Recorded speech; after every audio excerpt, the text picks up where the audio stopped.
এই তোমার দাড়িওয়ালা, এগুলো কি হয়েছে দাড়ি? মনে তো হচ্ছে পরে আছে শাড়ি। এবার মহারাজ গোপাল। আগে মহারাজ, ওই আমি আমাকেই তৈরি করার চেষ্টা করেছি মহারাজ। কই কই গোপালের পুতুল কই? বাবা বাবা, এ কি তুমি নাকি? হ্যাঁ মহারাজ। তো তোমার পুতুলের সবটুকুই তো ভুঁড়ি, চোখ নাক মুখ সব গেল কোথায়? মহারাজ ওগুলো না সব ভুঁড়িতে ঢুকে গেছে।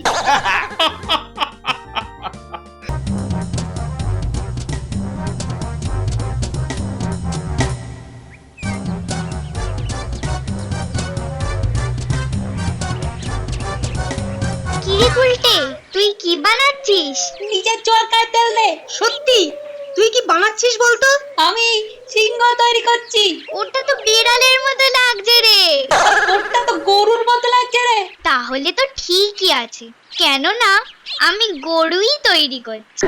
তোর আমি তৈরি করবই না, আর তোদের কাউকে করতে দেবো না।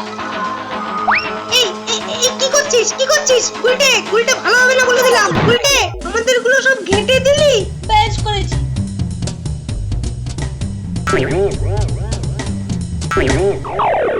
একি রে, সবার হাতে মাটি কেন? দেখো না, আমরা সবাই মিলে মাটির পুতুল তৈরি করছিলাম, তো গুলটেদা বুঝে পারলো না বলে সব ছেড়ে দিল। কেন কেন কেন কেন? এ তোর ভারী অন্যায়। ও সব সময় গা জোয়ারি করে। বাজে কথা বলবি না পুটি। ওসব কথা থাক না, এখন আমরা তোমার কাছে পুতুলের গল্প শুনবো। পুতুলের গল্প? কেন রে, হঠাৎ পুতুলের গল্প কেন?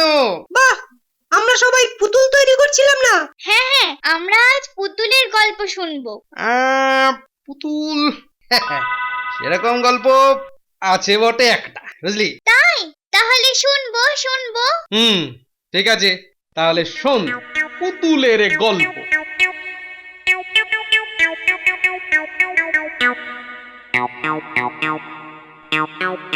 কি গোপাল, তোমার মধ্যপ্রদেশ তো দেখছি দিন দিন বেড়েই চলেছে। আসলে দুপুরে রাতে ভালো মন্দ খাওয়া পড়ছে তো। ঠিক বলেছ মন্ত্রী। তা গোপাল, একটু দৌড়ঝাঁপ করো, নইলে তো ভুঁড়ির যা অবস্থা হচ্ছে তোমার। কদিন পর ওই ভুঁড়ি তোলার জন্য তো লোক লাগবে গো। কি গোপাল, বললে না যে তোমার ওই পেল্লায় ভুঁড়ি কি করে আরো পেল্লায় হচ্ছে? হ্যাঁ হ্যাঁ, তোমার ভুঁড়ির রহস্যটাও বলো, আমরাও শুনি। কি করে বলবো মহারাজ, রোজকার ঝোল ভাত খাচ্ছি, আর তাতেই তো এটা ওই মানে ওই বেড়েই চলেছে মহারাজ। বাবা বাবা বাবা, শুধু ঝোল বাদেই যদি এইরকম বাড়ে তাহলে তো। মহারাজ, গোপাল বলছে বটে ঝোল ভাত, কিন্তু সেই ঝোলে রোজি ভাসে মাংসের ঠ্যাং। বলো কি গো মন্ত্রী? বেটার ছেলে মন্ত্রীটা বড্ড বেড়েছে দেখছি। তাহলে আর বলছি কি মহারাজ, রোজই তো মাংস পড়ছে গোপালের পাতে, তাই সেই মাংস গিয়ে শুধু জমছে গোপালের ভুঁড়িটা। কি গোপাল, কিছু বলবে বলে মনে হচ্ছে। হ্যাঁ হ্যাঁ, মানে ওই যদি অভয় দেন তো বলি মহারাজ। আরে বলো বলো। বলছি যে ওই মন্ত্রী মশাই তো বললেন যে রোজই আমার পাতে মাংস পড়ে, তা সেটা কি মাংস সেটা যদি উনি একটু বলেন মহারাজ। সেটা আবার নতুন করে বলার কি আছে? ঠিকই তো ঠিকই তো ঠিকই তো, কিন্তু ওই সবার জানার জন্য বলি, ওই মহারাজের বেঁচে যাওয়া খাবারের থেকে মাংসের টুকরোগুলোই মন্ত্রী মশাই পাঠান। ছি ছি ছি ছি ছি গোপাল, এ তুমি কি বললে? এ কি কথা মন্ত্রী? তুমি কি না শেষে আমার আদেশ মতো এটো মাংসগুলো দিচ্ছ গোপালকে? ছি ছি ছি ছি ছি। না না মহারাজ, থাক থাক থাক, আর তোমাকে তোতলাতে হবে না, আমি সব বুঝতে পেরেছি। আজ আরে বাবা, পারোই না যখন, তখন কেন গোপালের পেছনে শুধু শুধু লাগতে যাও? হ্যাঁ বাহ বাহ বাবা, নিজেই তো প্রথমে শুরু করলে বাবা। গোপাল, তোমরা একটু থাকো, আমি আর মন্ত্রী একটু আসছি, কেমন? চলো চলো মন্ত্রী, চলো।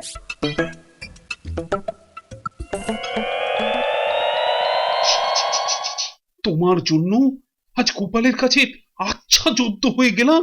এর একটা বিহিত বার করতেই হবে। তুমি আর নাক নেড়ো না তো, রোজ মাংসের ঠ্যাং ভাসে, রোজ মাংস খায়, এসব বলতে তোমাকে কে বলেছিল? হ্যাঁ না মানে, আপনি তো প্রথমে গোপালের ভুঁড়ি নিয়ে শুরু করলেন, তাই আমি পেনা দিচ্ছিলাম আর কি। দাও, আরো বেশি করে দাও পেনা। দিল তো মুখে ঘষে সাবানের ফেনা। এই তো, এবার কি করা যায় তাই ভাবছি। ভাবো ভাবো, আরো আরো বেশি করে ভাবো মন্ত্রী। পেয়েছি মহারাজ, পেয়েছি। কি পেয়েছো? বুদ্ধি। ও, তোমার বুদ্ধি তো, তবু বলেই ফেলো। বলছি মহারাজ, বলছি, গোপালের হাতের কাজ খুব খারাপ, তাই যদি আপনার সবাইকে মাটির পুতুল তৈরি করতে দেন, তাহলে গোপালকেও বাধ্য হয়ে সেটা তৈরি করতে হবে। আর আমি নিশ্চিত যে গোপাল পুতুল তৈরি করতে গিয়ে একবারে লেবড়ে মেবড়ে একটা ভুলভাল মাটির তাল তৈরি করে ফেলবে। এই তো মন্ত্রী, কে বলে তোমার মাথায় বুদ্ধি নেই? ভালো দুষ্ট বুদ্ধি আছে। বেশ বেশ, তাই হবে তাই হবে, চলো চলো। শুনুন, আমি আপনাদের মধ্যে একটা কাজ দিতে চাই। না না, ঘাবড়ে যাওয়ার মতো কাজ নয়। মানে, আমরা তো সবাই ওই কৃষ্ণনগরের বাসিন্দা, আর তাই এখানকার বিখ্যাত যে শিল্প, মানে মাটির পুতুল, সেটা আপনাদের সবাইকে কালকে তৈরি করে আনতে হবে। পুতুল সুন্দর হলে কি পুরস্কার আছে মহারাজ? নিশ্চয়ই আছে পুরস্কার, আর খুব খারাপ হলে জুটবে শুধুই তিরস্কার। আরে, এ আবার কি খেয়াল মহারাজের? আসলে ওই কাজ নেই তো, তাই শুধু খই ভাজো, যত সব।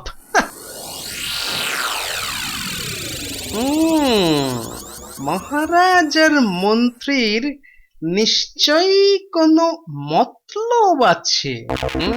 ঠিক বলেছো ভাইয়া।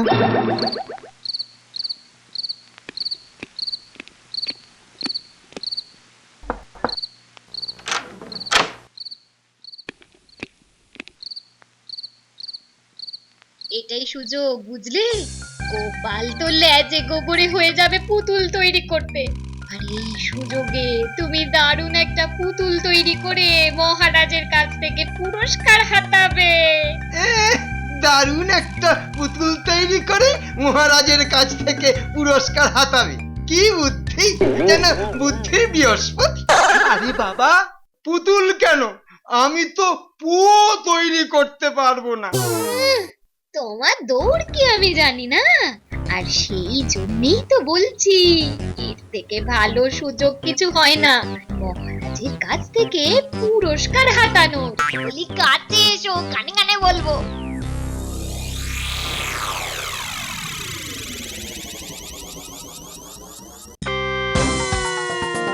কোথায় সে? সব ঠিকঠাক বুঝিয়ে দিয়েছি, কিন্তু সারা গায়ে মাটি মাখাতে হবে না? কিন্তু কাল সকালে। কিন্তু দেরি হয়ে যাবে না তো? পুরস্কারের জন্য মন যে আনচান করছে। ও, আমার যে কি আনন্দ হচ্ছে না, কি বলবো। কেন, পুরস্কার পাবে বলে? শুধু কি তাই, আর গোপাল যে খাবে তিরস্কার। এই তাহলে এক ঢিলে তুই পাখি মারা হলো, কি কি বলো? সে আর বলতে। তো সবাই কি নিয়ে এসেছে? হ্যাঁ মহারাজ, আর তুমি? আমিও এনেছি মহারাজ। বাবা, তাহলে তো এবার সবার পুতুল দেখতে হয়। সবাই সবার পুতুলের ঘোমটা খুলে ফেলুন, এবার মুখগুলো দেখি। প্রথমে রাজপণ্ডিত। এ কি, কি এটা? কি তৈরি হয়েছে? মহারাজ এটা একটা বাচ্চা। এটা বাচ্চা নয়, কাচ্চা হয়েছে। আহ, এই তোমার হাতের কাজ পণ্ডিত, হতাশ করল। এরপর এবার বিজ্ঞানী। কই দেখি দেখি, বিজ্ঞানী আমাদের কেমন পুতুল তৈরি করলো? আমি মহারাজ তৈরি করেছি একটা দাড়িওয়ালা বিজ্ঞানীকে। এই তোমার দাড়িওয়ালা? এগুলো কি হয়েছে দাড়ি? মনে তো হচ্ছে পড়ে আছে শাড়ি। এবার মহারাজ গোপাল। আগে মহারাজ, ওই আমি আমাকেই তৈরি করার চেষ্টা করেছি মহারাজ। কই কই, গোপালের পুতুল কই? বাবা বাবা, এ কি তুমি নাকি? হ্যাঁ মহারাজ। তো তোমার পুতুলের সবটুকুই তো ভুঁড়ি, চোখ নাক মুখ সব গেল কোথায়? মহারাজ ওগুলো না সব ভুঁড়িতে ঢুকে গেছে। কিন্তু গোপাল, এ আমি যে তোমার কাছে একদম আশা করিনি। সবাই তো চেষ্টা করেছে, আর তুমি তাহলে একটা মাটির তাল এনে বলছো কিনা পুতুল তৈরি করেছো? কি গোপাল, এবার ধরা পড়ে গেলে তো? হ্যাঁ? মন্ত্রী, তুমি তো এত কথা বলছো, কিন্তু তোমার পুতুল কোথায়? এই যে মহারাজ, আমার পুতুল তৈরি।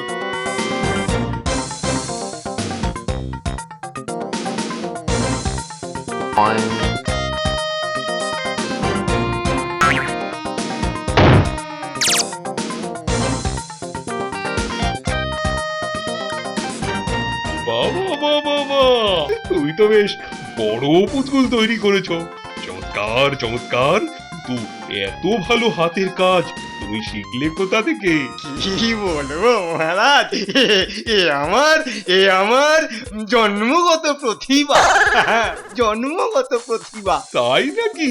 তো তোমার এই গুণের কথা তো আগে কখনো বলনি। আসলে মহারাজ, আমি তো আর গোপাল নই যে নিজের কাজের কথা ঢাক পিটিয়ে বলে বেড়াবো। এই না হলে আমার মন্ত্রী। বেটা ষড়যন্ত্রী। গোপাল মনে হলো কিছু একটা বললে? হ্যাঁ? না মানে বলছিলাম যে এত সুন্দর পুতুল যে আমার বাড়িতে নিয়ে যেতে ইচ্ছে করছে মহারাজ। হুম, আমার পুতুল আমি কাউকেই দেব না। না। মন্ত্রী বেটা পুতুলটা কেন দিতে চাইছে না? কোনো গন্ডগোল নেই তো? হ্যাঁ, দেখতে হচ্ছে। মহারাজ, মন্ত্রী মশাইয়ের পুতুলকে একটু ছুঁয়ে দেখা যাবে? না না, খবরদার খবরদার নয়। ঠিক কোথাও জল মিশিয়েছে মন্ত্রী। কাছে গিয়ে দেখতে হচ্ছে। তাহলে মন্ত্রী, এই পুতুল তৈরির খেলায় তোমারই জিত হলো। তাহলে মহারাজ, মানে মানে বলছিলাম যে আপনার কথা মতো পুরস্কারটা যদি মানে আহা, অত মানে মানে করছো কেন? পাবে তো পাবে। এই, কে আছো? ওই পুতুলের সমান ওজনের মোহর মন্ত্রীকে দাও।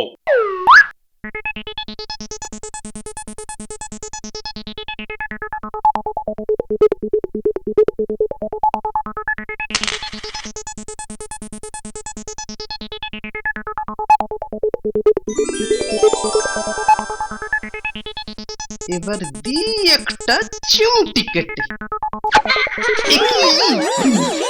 পুতুলটা লাফিয়ে উঠলো মনে হলো না? কি যে বলেন মহারাজ, পুতুলের কি আর প্রাণ থাকতে পারে? কিন্তু মহারাজ, আর একটা কাজ যে বাকি থেকে গেল। আবার কি কাজ? ওই যে তিরস্কারটা। হ্যাঁ, ঠিক কথা মনে করিয়েছ মন্ত্রী। আমার কাজই হচ্ছে ঠিক সময় ঠিক কথাটা আপনাকে মনে করিয়ে দেওয়া।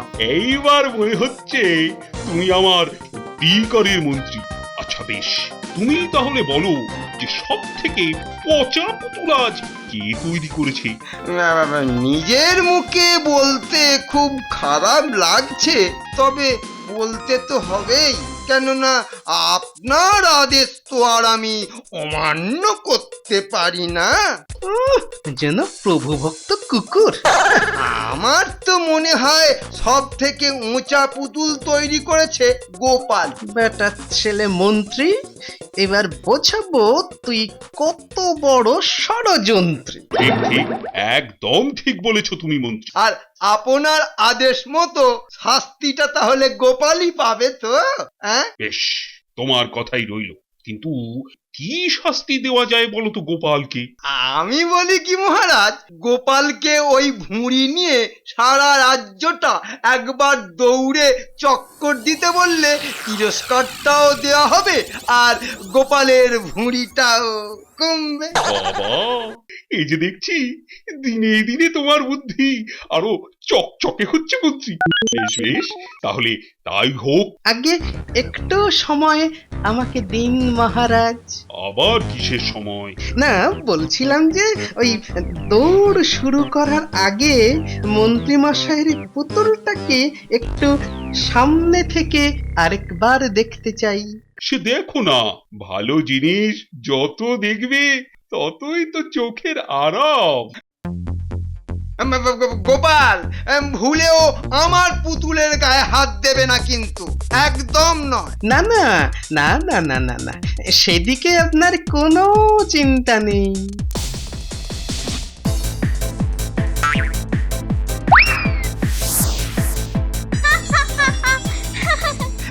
এই কি করছো কি তুমি? কি করছো?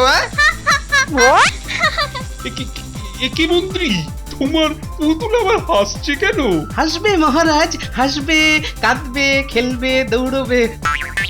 না মানে হয়েছে কি মহারাজ, আসলে জ্যান্ত পুতুল মহারাজ। বলো কি গোপাল? এই দেখুন না মহারাজ, একটা বাচ্চাকে সারা শরীরে মাটি লেপে এনে দাঁড় করিয়ে দিয়েছে। মন্ত্রী, তুমি আমার সঙ্গে জোচ্চুরি করেছো? না মহারাজ, এ গোপালের ফন্দি, আমাকে ফাঁদে ফেলবার চাল। মানে আর মানে তোমাকে বোঝাতে হবে না, যা বোঝার সব আমি বুঝে গেছি। এই এই, কে আছিস? ওই মোহরগুলো মন্ত্রীর থেকে কেড়ে নিয়ে এক্ষুনি ওগুলো গোপালকে দেওয়া হোক। কিন্তু মহারাজ, রাজ্য জুড়ে দৌড়ের ঘটনাটা ভুলে গেলে তো চলবে না।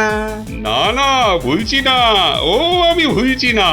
মন্ত্রী, নাও এবার দৌড় শুরু করো, সারা রাজ্য জুড়ে চক্কর লাগাও। হ্যাঁ হ্যাঁ নয়, হ্যাঁ, দিন দিন দৌড় শুরু করুন, দৌড় শুরু করুন।